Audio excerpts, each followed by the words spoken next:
पाकिस्तान की दूतावास में मधुर मनोभावों के साथ वार्तालाप करते हुए जो भारत के विरोधी शक्तियां हैं उनके लिए कांग्रेस की मोहब्बत की दुकान है। कांग्रेस के वरिष्ठ नेता और लोकसभा में उपनेता श्री गौरव गोगोई का जिस प्रकार के जॉर्ज सोरस के इस फाउंडेशन के साथ कनेक्शन नजर आता है,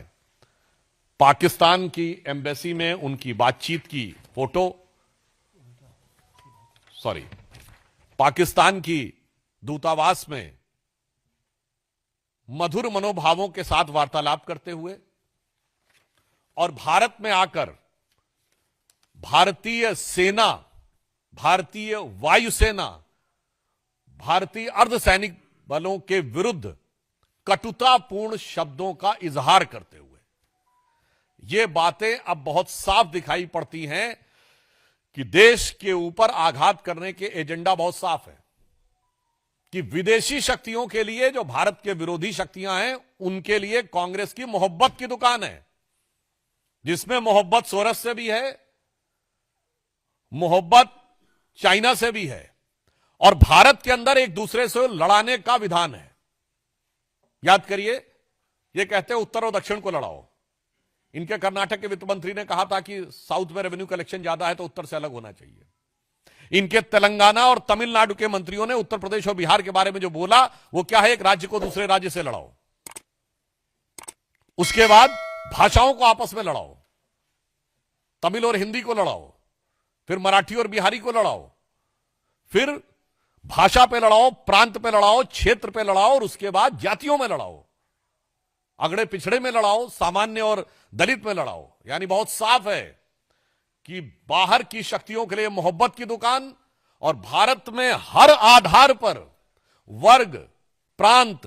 जाति, भाषा पर नफरत की दुकान, नफरत के सामान। और इससे मैं अंत में यह स्पष्ट कहना चाहता हूं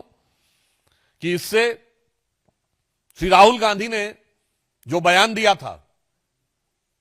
कि has to fight with Indian state, वो अनायास मुंह से निकला हुआ लापरवाही में कहा गया बयान नहीं था,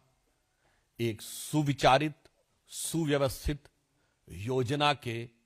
अंग का प्रकटीकरण था। It was not just a careless slip of tongue, but it seems to be an expression of a well thought of structured design that how to demean and damage the India's strength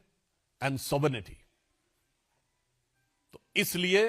अब हम बहुत स्पष्ट रूप से यह देश की जनता से कहना चाहते हैं कि यह सब कुछ जो दिखाई पड़ रहा है, चीन की तारीफ से लेकर,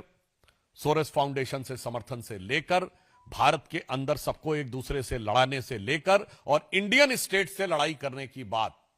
मुझे लगता है अब किसी भी प्रकार का कोई बचाव का स्कोप कांग्रेस पार्टी के पास नहीं रह जाता है। और इस विषय पे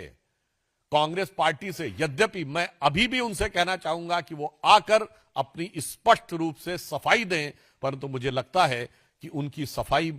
देने का उनके पास कोई आधार नहीं बचा है। और बहुत दुख की बात यह है कि इस प्रकार की शक्तियों से हाथ मिलाते हुए या उनके सुर में सुर मिलाते हुए बात करते हुए भारत के अंदर के दलों का समर्थन हर राष्ट्रभक्त को बहुत पीड़ा देता है और उसके साथ गंभीर प्रश्न भी उठाता हुआ प्रतीत होता है। धन्यवाद।